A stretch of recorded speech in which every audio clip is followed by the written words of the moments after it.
We're going to begin our third segment or third module here. How do I prepare to participate in a tax sale?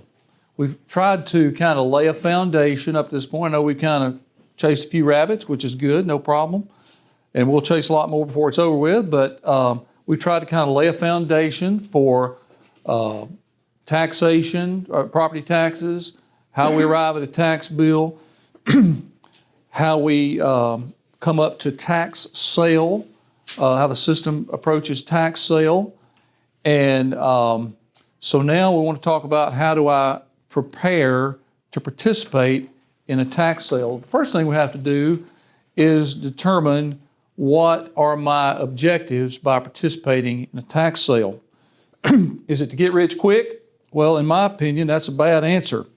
There's nothing wrong with accumulating wealth and riches if it's done in the right context, but if I think I'm going to get rich quick, that may reveal some other character issues that I may have. We'll stop right there. It's one of my objectives to identify distressed properties. Well, that can be a good answer. Even if I'm not necessarily, even if tax sales or tax lien, tax certificates, whatever, delinquent tax properties kind of is not my main thing, I can use at least part of this process, some of these tools to identify distressed properties. When we get that Birmingham list, it's got 5,000 properties on it. There's 5,000 reasons why those taxes aren't paid, and some of the reasons are because it's a distressed situation. One of my objectives might be to get a decent ROI, return on investment, and 12% is a good one. We're going to see later how that is going to change at least a little bit in the future, but at this time, that's a worthy goal to attain, or worthy objective. I want to acquire properties to flip. Can it be done doing this method? Yes, especially slow flips. They can be done this way. The issue with flips and with any kind of, or a wholesaling opportunity, is we're not talking about clear title. We're back to the clear title subject. So that's what slows down the process if your objective is to flip, is the title process. Acquire properties to buy and hold. They can work well with this model, with this effort to buy tax properties. Honestly, that's kind of what I try to do, is or part of what I try to do in the deal. But that works pretty well in this system. What if my objective is to invest in the real estate market with little down and limited risk? That is a really good answer, because that is really easy to do if you're pursuing tax sales. Well, how do I know what county or counties that I want to go to? And that would probably be a real good place to start. And each of you have a sheet that looks like this. And this is, if you look on the back page, this sheet was constructed by my friend Denise Evans. And there's her website at the end, and she gave me permission to share this sheet with you, and she has lots of good information on her website. I encourage you to use that as a tool in your quest to learn more about tax properties, and really any aspect of real estate, but particularly tax sales. But if you'll look at this sheet, you'll see tax sale dates for most of the counties, and you will see contact information. One thing in particular, I did not make color copies of this. I made black and white, and you'll see there's some counties that are shaded. Those are the counties that have committed to use the bid down process, the bid down the interest rate process, and we'll dive into that later on this afternoon and talk about what that is. But those counties have committed to use the new tax sale methodology other than the traditional tax sale model, which everybody else is using at this point. So we want to kind of analyze a little bit, boil down which counties might be good counties to go to. In Alabama, you got basically two big groups of counties. One, or a moderate-sized group of big county, what I call have a lot of population. Those listed on the screen there: Jefferson, Mobile, Baldwin, Shelby, Montgomery, Madison, etc. They'll have more parcels, sometimes a lot more than a lot of the surrounding counties, but they'll also attract more bidders. There's more opportunities in those bigger counties. You've got some middle-tier counties, and you've got some very rural counties which won't have very many parcels. You have sometimes smaller counties such as Blount, St. Clair, Etowah, et cetera, have a decent amount of good properties with limited or local competition. Now, let me just tell you, I don't know who wrote this thing, but that's a bald-faced lie for last year in St. Clair County. I wrote it. Up until a couple of years ago, that was definitely true. Last year, it was just craziness in St. Clair. I wound up getting 2 properties, but I had to bid over 15% to get them, and these were not properties that corporate investors were after. This was like local people, and I thought I knew all the local people. But nonetheless, you want to evaluate counties based on the opportunities they have, based on competition, based on other factors. Now, what I want you to do is if we want to be competitive at a tax sale, we got to kind of think outside the box. We got to think, okay, I can't really afford to go head on with certain competitors. They're going to have too much money. And so I've got to come up with creative angles on this process of how to be competitive, how to be able to find some opportunities to invest. So, are there some geographic areas with which I am disproportionately familiar? In other words, I really know a lot about a certain community, maybe the community where I grew up. I'm going to have a disproportionate amount of knowledge about my neighbors, about my neighborhood, my community, my whatever, the surrounding area, where I live now.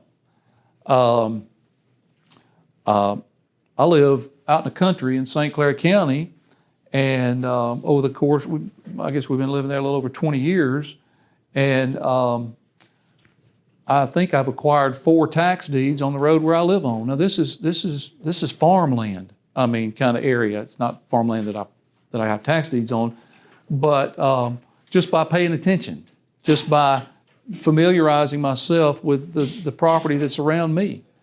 So certainly that's much more true in more dense population areas. You obviously got more parcels, more people, more opportunities for you to know about properties that might be available. Property I pass on my way to work.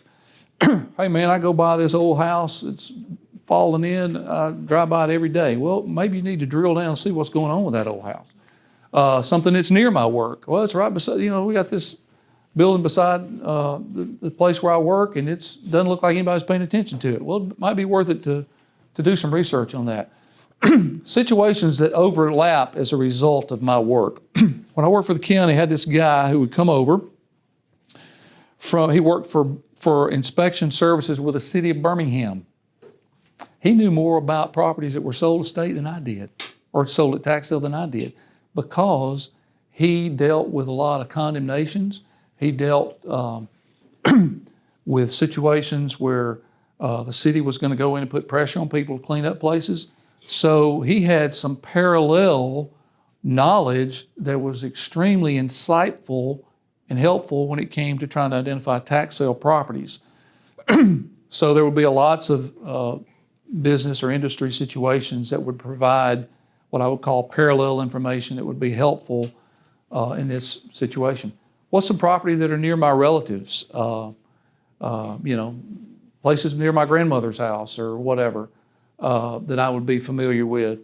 Maybe there's somewhere that I vacation or I go hunting and fishing that I'm familiar with. These are going to be situations that are going to give you a leg up potentially over a corporate investor or somebody who's from out of town who doesn't know about specific circumstances surrounding property. Maybe I know where new real estate developments are going in. Well, as you can imagine, the property right around where the new stadium is going in, there's not a lot of properties that are delinquent for taxes around that. Well, why is that? Well, because that property all of a sudden became extremely valuable. It's going to create a lot of traffic in that area. Therefore, the value of the property is going to remain high. So, and that's true across the board. Anytime there's a new development, anytime there's a college, university, or major business, a hospital, et cetera, generally property values are going to be higher. And if I have an in, so to speak, or I have special knowledge of property around those areas, that would make those especially attractive. Anticipated population growth areas. You know, I think, as I said, I live in St. Clair County, and I think St. Clair has been number 2 or number 3 in terms of population growth for the last, statewide, for the last several years. And, you know, you go somewhere like Moody in St. Clair County, and I think they're putting in a subdivision every other week out there. It sure seems like it. So you got an area like that, and of course you got down, you know, go down 280, you go down 65, even go north on 65. And you got certain areas where there's population growth, which is always great to kind of try to get in front of that geographically and try to identify kind of where it's going and say, hey, maybe I want to look at parcels in this area. Any area with an anticipated increase in demand would be a great angle to pursue. What is going to be my unique angle? That's the thing, that's the quest here, because you're going to have a unique angle if you go to a county that has a lot of competition. Now that I've chosen the county, well, let me stop right there and say, I thought of this since I put this together. Some other factors, or another factor you might want to consider, typically rural counties or more rural counties are going to be friendlier to deal with as an investor. I know that seems kind of counterintuitive, but you go to the bigger counties and typically they've heard it all, seen it all, and a lot of the bigger counties don't like investors anyway because it kind of muddies their administrative water. And so that can be a factor as well. I mean, if you know that I can go to Etowah County and get 10 pieces of property and it be really smooth, or I can go to Jefferson and beat my brains out and get high excess bids and get 20, I'm going to Etowah every time. Just because it's not going to cost me a pound of flesh to do it. So those are some other considerations when you're trying to decide what county. You know, a lot of this is going to seem to be common sense. But if you're going in the courthouse a lot and you're thinking, hey, I just want to learn more about kind of how they do stuff, and go up and ask some questions to the people behind the counter, the county employees. I was a county employee for a long time, and I don't mind. I didn't mind people asking questions. I certainly didn't mind them asking questions if they were nice about it. So it always helps if you can establish the county you want to go to. If you can, if it's especially if it's easy, but it'd be worth some effort to try to get to know the people behind the counter. How do I get a tax sale list? Excuse me. Every county is going to do this differently. What I would do is I'd reach out to the county and I would ask them. I'd say, hey, how can I get a tax sale list? But know this going in, I mean, no matter what they tell you, all counties have to publish their list in a newspaper. So even if the county were to tell you, I'm sorry, we don't have a public list, you can know that somewhere they had to publish it, and somewhere there's a copy of the newspaper that they published it in. So if push comes to shove, you can always try to find a copy of the newspaper. I recommend trying to find out those advertising dates for the county that you're going to, that you want to go to, so that you don't wind up saying, oh yeah, I will need to find a newspaper that's 6 weeks old. I want to know when it's coming out, and so I can have a copy get a copy at least for a backup. That's not a bad plan. Yes, ma'am. I looked at the Wednesday paper and it had some names, but there's no property addresses. Will that get better? Yes, I think that's the citation ad. That's where they just put the names in the newspaper. Yes, there will be, and you're in Jefferson County, right? Okay. There will be 3 additional ads on used to be 3 consecutive Mondays. I'm not sure that that's still the case, but it is 3 consecutive weeks. And I'm assuming, I don't know how that works, because the Birmingham News just doesn't publish every day any longer. Is it 3 days a week? Okay. So that'd be a great question to call and ask the county, because I don't know the answer to that specifically, but there will be 3 additional ads. I do know that. But they will have property No, addresses. well, I'm sorry. They'll at least have the name, and they probably will not have part. Yes, they probably will not have the address. They'll have a part of the legal. They have to have part of the legal parcel and the name at least. Now, usually in Jefferson, at some point they will sell you a list. It may be, just a few weeks before the tax sale, but typically they would sell you a list that does have property addresses on it. So, in addition to the parcel and everything else. I purchased the list from Jefferson County. Yeah. I got it with me, but it's really hard to read. Okay. Like, once you get it, it's like some information I could go to on the website and like look up more information on the property. Okay. The list you got, is it the sold estate list or is it the upcoming tax sale list? No. Do you know? Okay. It's important to know, because if it's the sold estate list, that means those have already gone through the tax sale.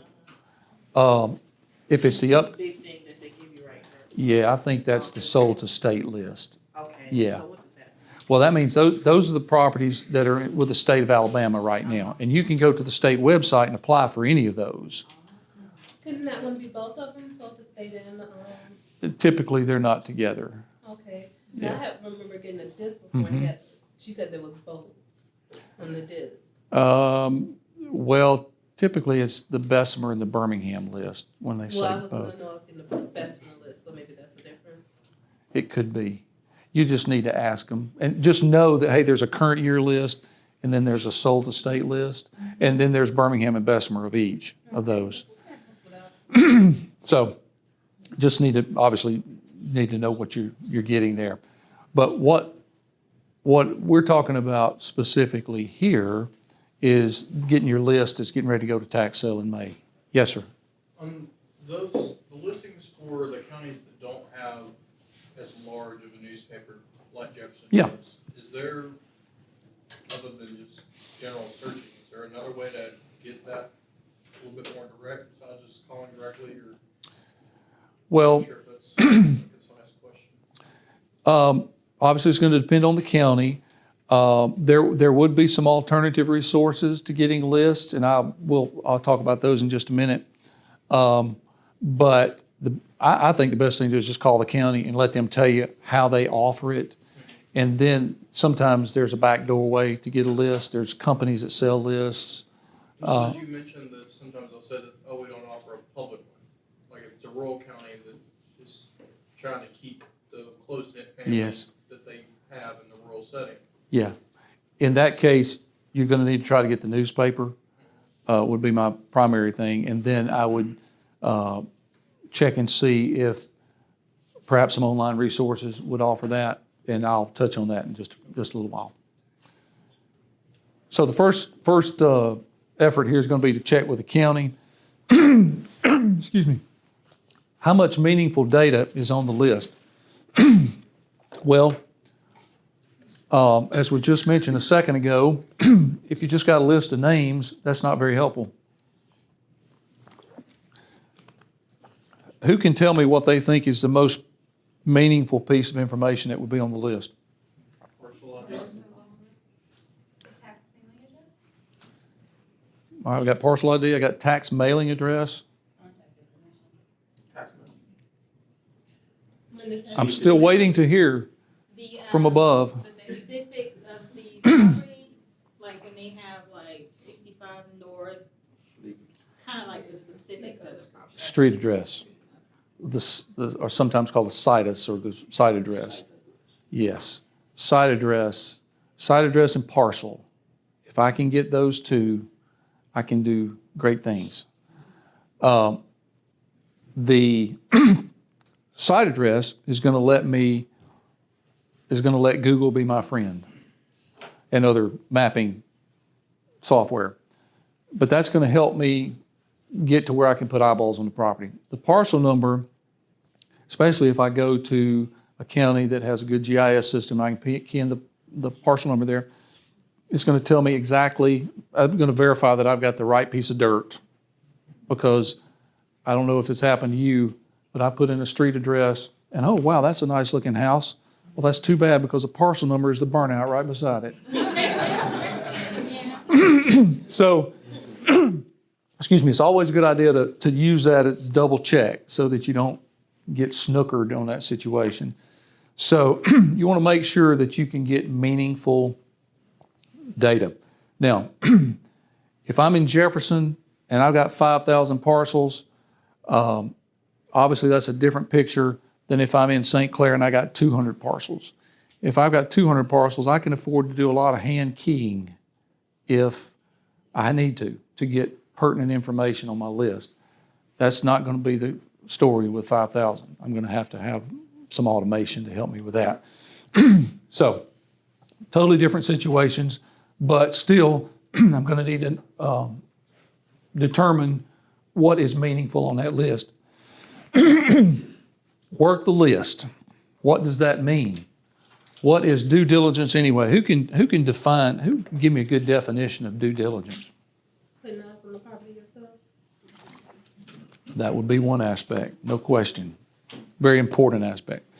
Critical information collection. Yes. Research, homework, reasonable, prudent actions you can and should take in order to minimize risks. Both of those are good suggestions. These, by the way, this is not a dictionary definition. This is a Gary Boyd definition, which may not be worth very much, but it will keep you out of trouble. I do promise you that, or minimize your risk.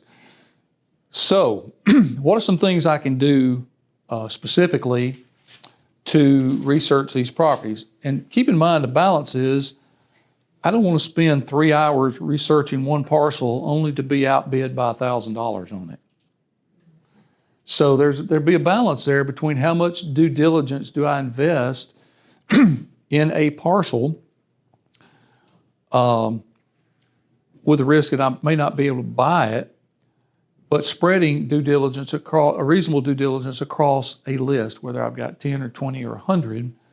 I want to do what I think is wise to minimize those risks. So, and we're going to touch on this later, but I want to put eyeballs on it.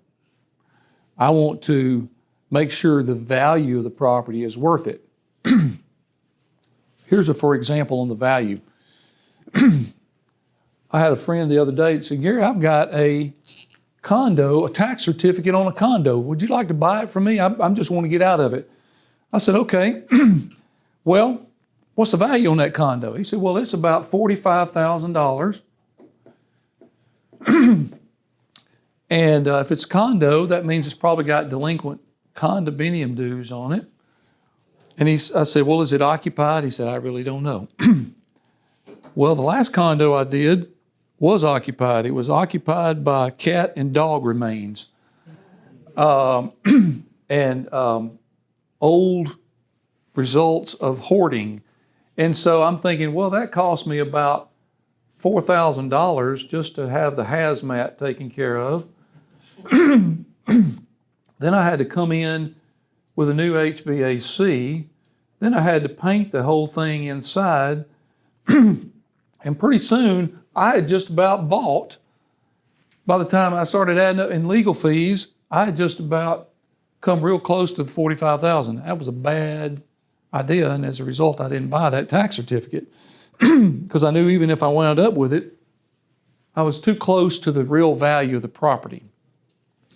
So by the same token, when you're looking at the tax sale list, the value of this property needs to be high enough to merit the time you're putting in it. Now, that rule can change if it's the vacant lot beside your house, or if it's a burnout that's beside your parents' house. So obviously the rules are different, or your rules would be different, your guidelines would be different in a situation like that. But those are situations where you have a unique relationship or unique knowledge about a certain parcel, and therefore that parcel is worth more to you than just another parcel out there on the landscape. So you want to make sure that that value is appropriate to the amount of time that you're putting into it. All right, and we're already talking about how to identify the properties on which you want to bid. I want to put a pitch on for this guy right here. You have a business card in front of you for parcel fair. There's a very nice, intelligent guy named Tim Cheek. This is his side hustle. He is a computer whiz. He is a computer whiz for his day job and does very well. And he has an application where you can go out to this website and you can have a trial membership, and then you can, for a very nominal amount, you can subscribe to this. But Tim does several things, two of which, one of which is he takes the sold to state list, the current sold to state list, and he puts them on a map, and he color codes them, the parcels. So I can pull up a map of the Metro Birmingham area, and I can see where all the sold estate properties are graphically. And he does it for multiple counties. And then, this is back to how to get a upcoming tax sale list. He's also got some of the upcoming tax sale list on there, and he's got those mapped. So you think, well, man, I honestly, I'm sorry, I don't even know how much a subscription is, but say it's $100 a month. You can save a ton of time. You can save well more than $100 worth of time by using a tool like this, instead of you crunching in a parcel number or street address and seeing where something, oh, well, that one's not it. Let's try another one. I mean, it depends on how much your time is worth, really, is a question.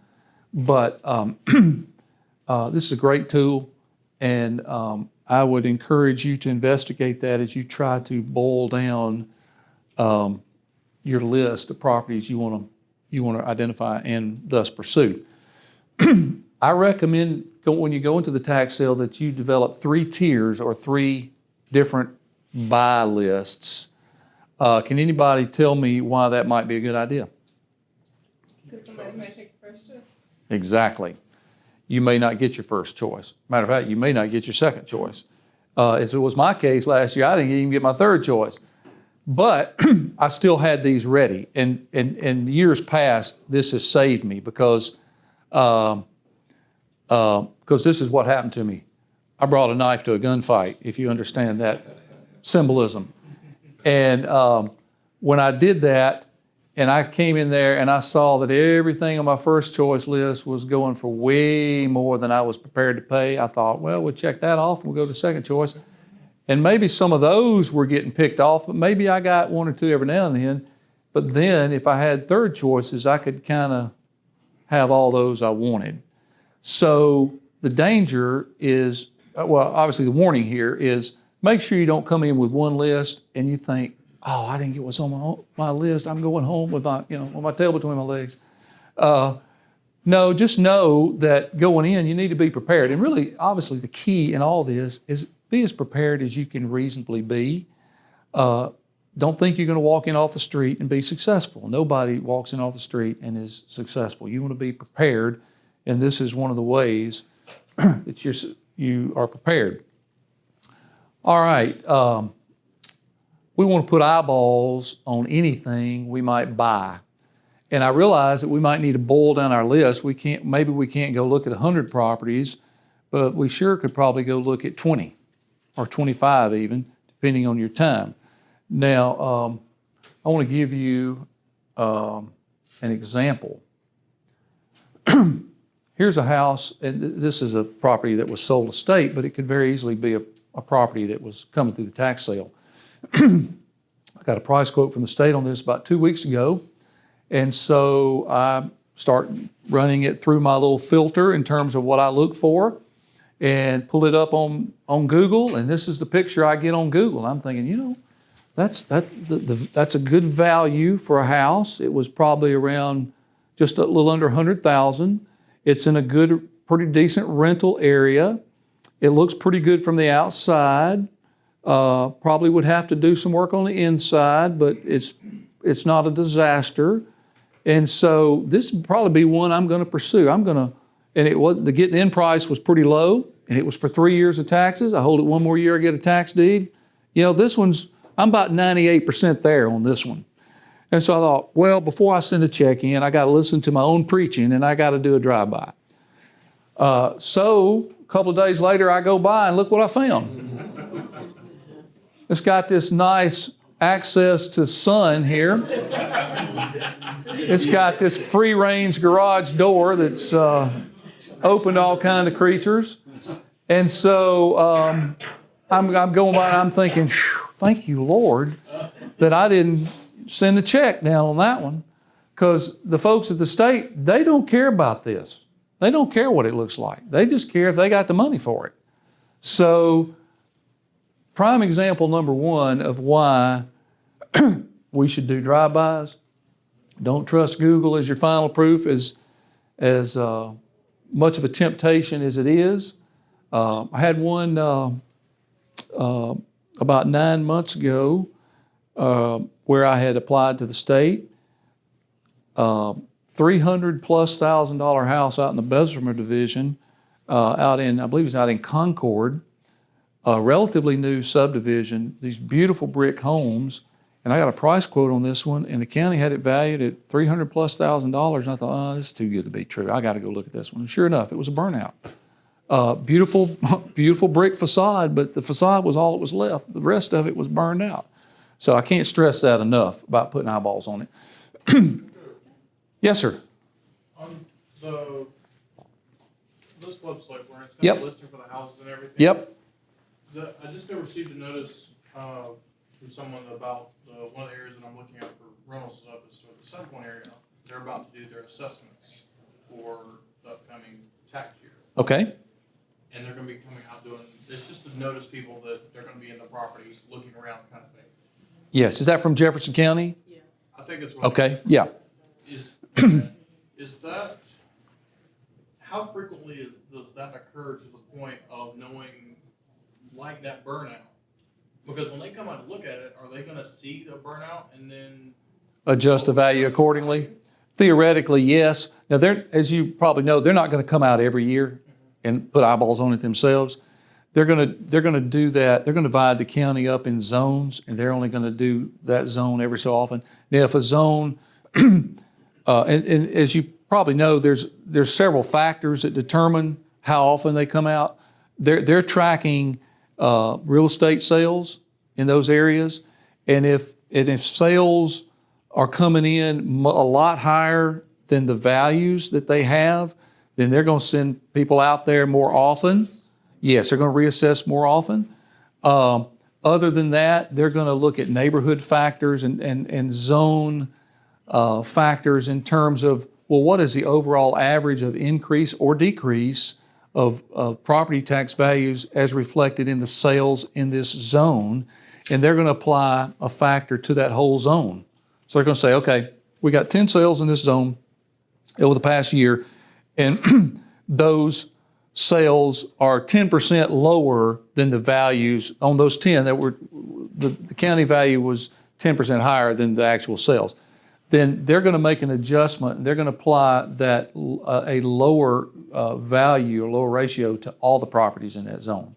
So it just so happens that the zone that you're in or that your property's in is getting people to look at it this year. Hopefully, they're going to notice that, you know, this property's fallen in, got a tree laying across it or burned out or whatever, and adjust it accordingly. That would be the purpose of them going to put eyeballs on it. Yeah, just to check to make sure that that's updated semi-frequently, because that's, I mean, 'cause we're looking at this website and it shows something like your burnout. I mean, don't trust this. Oh, no. No, don't even trust the county website because they'll be behind, even if they've already got it. Maybe they've got a record of that house, but it may be effective for next year, not this year. So, you know, if you're buying it now, you obviously want to know real time what the house looks like, so. The county website is like 3 months behind, actually. I have one of my clients, she had one of those tax sale thing on the website, but she already paid all the property taxes and everything, Yeah, like 2 months ago. yeah. There's definitely a lag. Yeah. Yeah. Yes, I'm sorry. How, and just maybe a general question, how often are like, from a zoning standpoint, are properties kind of annexed, you know, annexation? I mean, does that kind of, you know, maybe affect the property or some type of way? Yes, yes.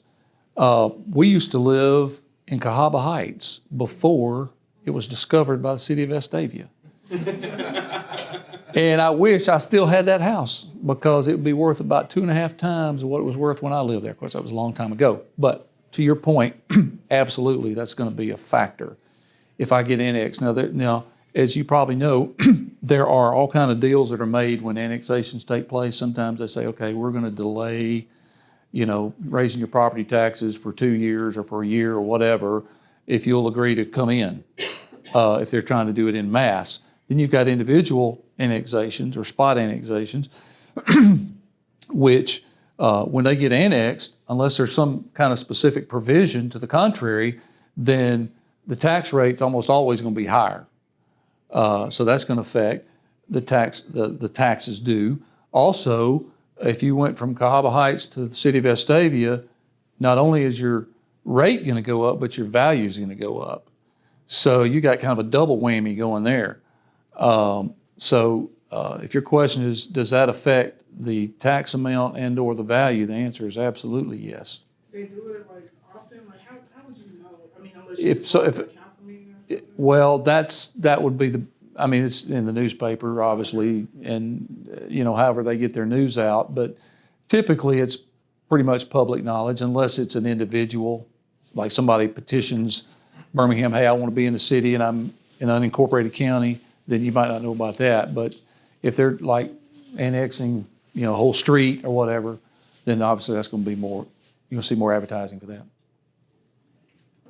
Yep. Does that make sense? Okay.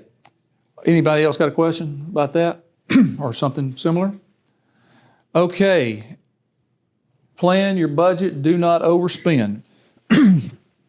I know this is hard to believe, but the people who work for the county are human beings too. And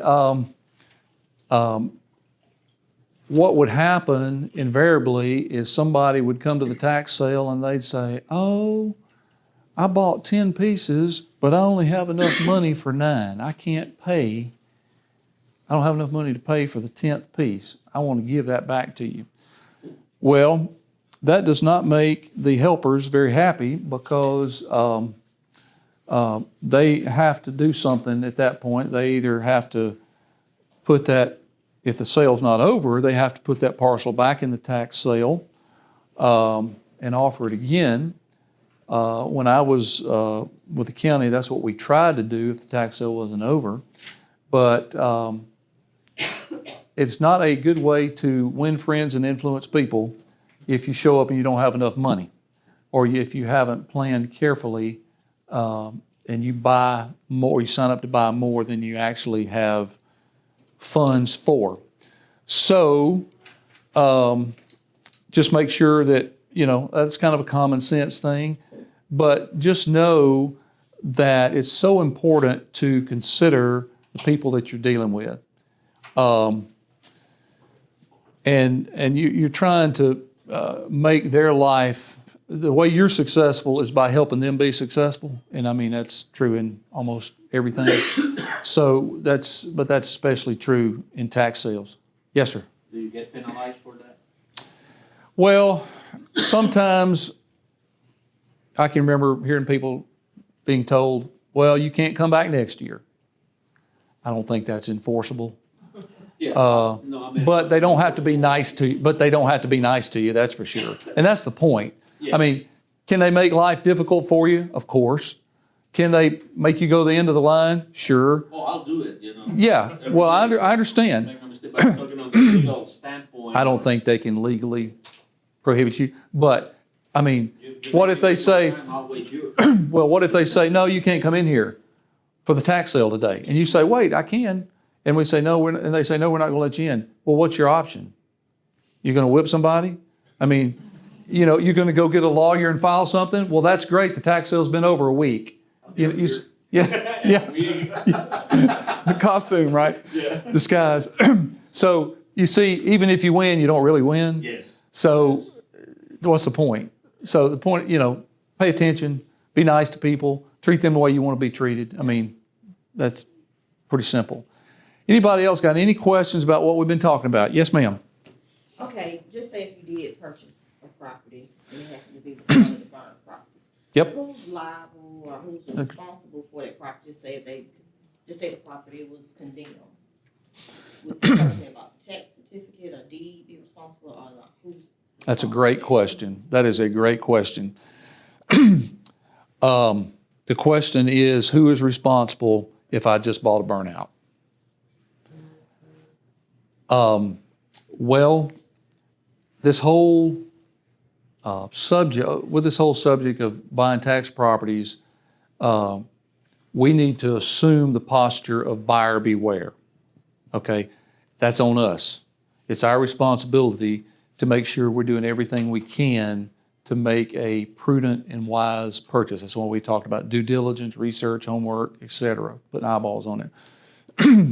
Now, if I in error, mistaken, whatever, bought a property at tax sale and it's a burnout, I'm going to do so. I'll tell you what I would do. Well, to answer your question, is ultimately you're going to be responsible for it because you bought it, even though it might have been an innocent oversight. It's your baby now, so to speak.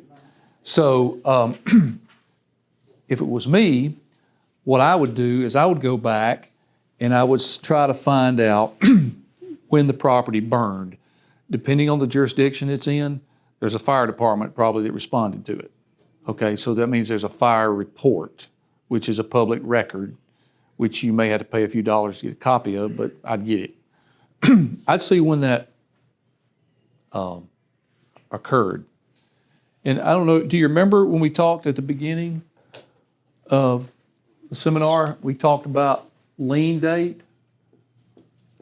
10/1/17 is the lien date. 10/1/18 is when the tax notices go out and the tax becomes payable. If I bought it, say I bought it in May of this year at the tax sale, let's see, 5/20/18. Say I bought it then, and the next day I realize, oh my goodness, it's a burnout.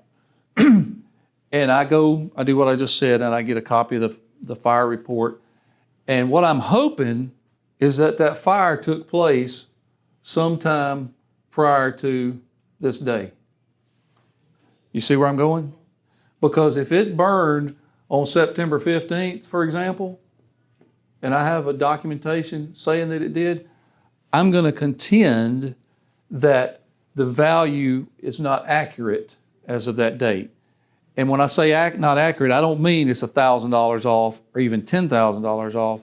I'm going to say, no, this is a gross assessment error. That's the exact term I'm going to use.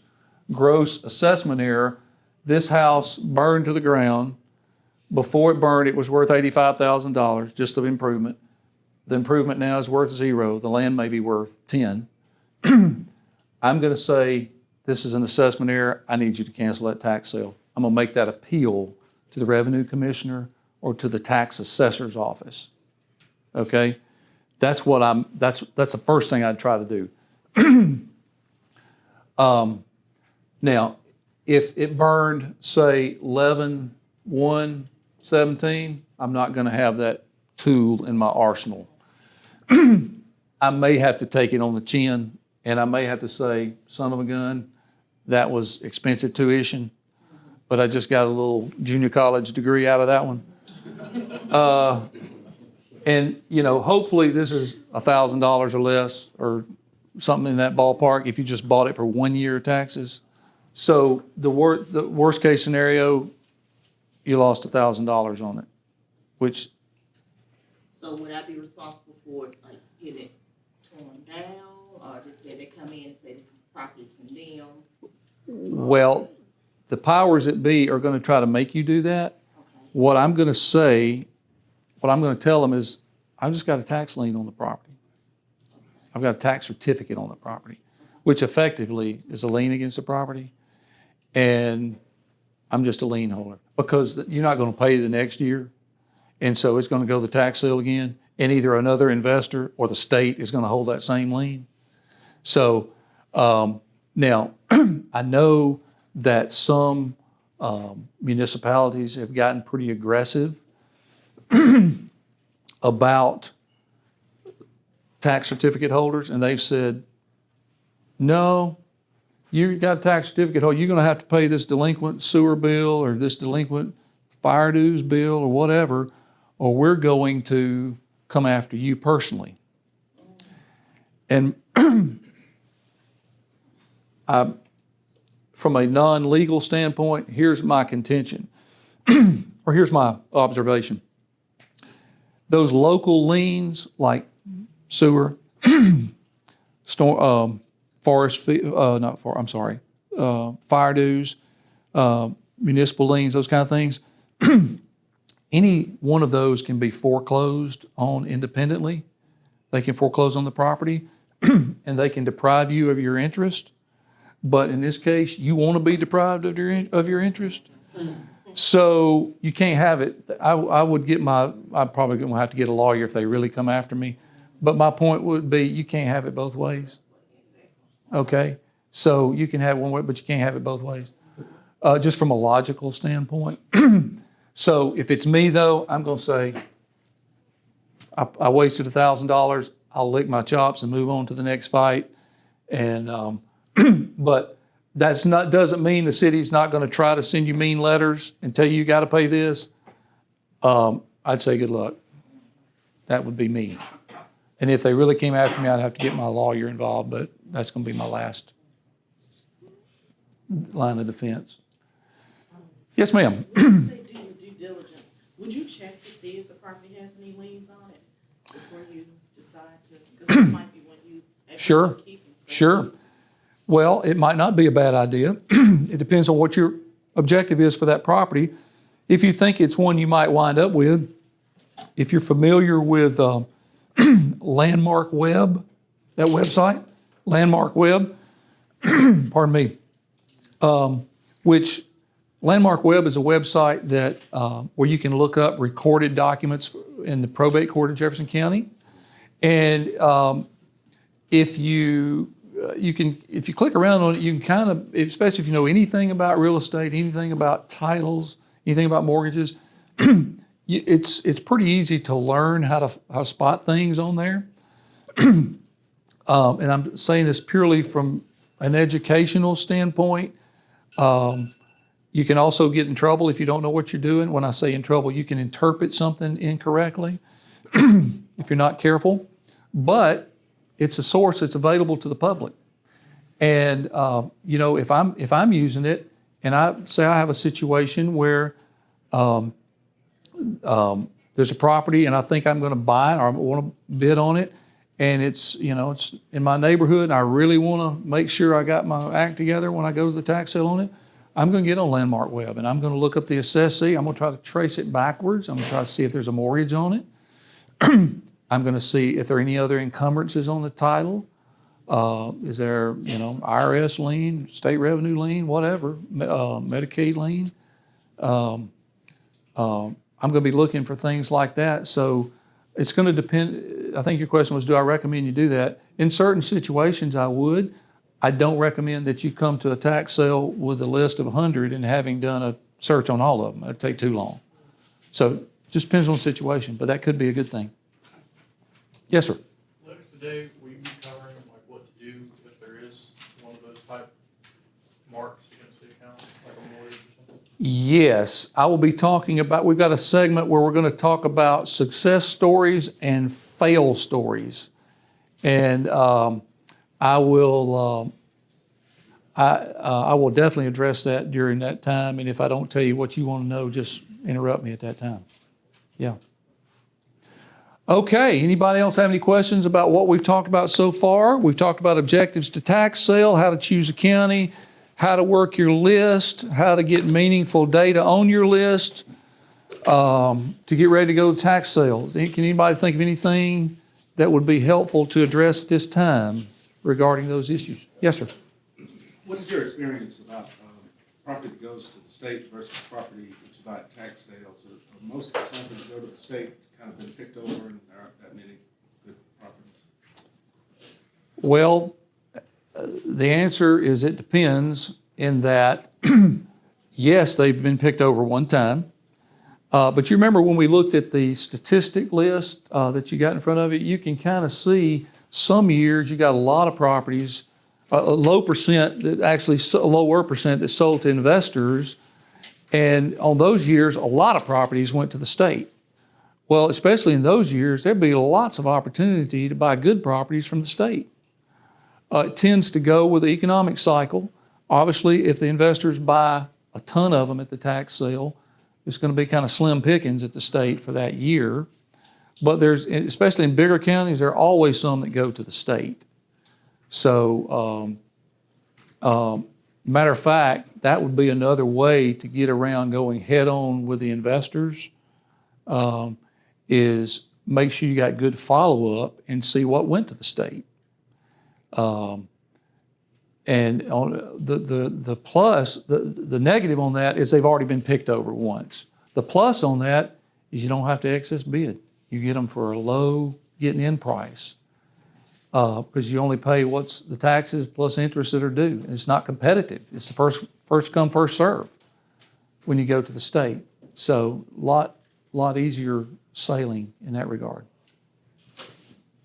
Now, Yes, ma'am. we're talking about the properties that are burnt out. Yeah. Say that, property burn out and everything, and know that eventually they'll do an assessment. Is there any way to try to get them, reassessed prior to it? Try to actively push to get it reassessed? Like, there's a burnout house behind my house. I'm like, and even on the side of my house, the thing needs to be condemned. Well, it's not directly on the side, but it needs to be condemned. I know the neighbor wants that house. He's just waiting on it to, clear out first. Okay. So your question is what? Is there a way to get the property value taken off the The burned out house? a burned out house, a house that needs to be condemned? When the Well, houses need to be condemned, are they automatically? You could report it to the Board of Equalization, and I've done that before. Hey, this property, do y'all know this property's burned out? And they say, oh, no, thank you for letting us know. We'll send somebody out there. They can do that. I guess my question to you is, what purpose does that serve to you for them to lower the value? I mean, to make it easier to get us, Buy it for taxes? Yeah. Well, chances are it's already going to have been delinquent for taxes. Now, if you bought it for taxes and it's burned out, then the next day I'm going to be calling them saying, you need to get out of here and reevaluate this property so that they'll lower it for me. For going forward, my tax bill will be lower as an investor. So I would definitely do it in a case like that. But, if it's just next to you and it's staying high, or the value is staying high, but that's not really, doesn't really matter to you whether you do it. But I mean, sure, anytime the records can be made more accurate, it's better for everybody. So that wouldn't be a bad idea. Are you going to talk about priority of liens?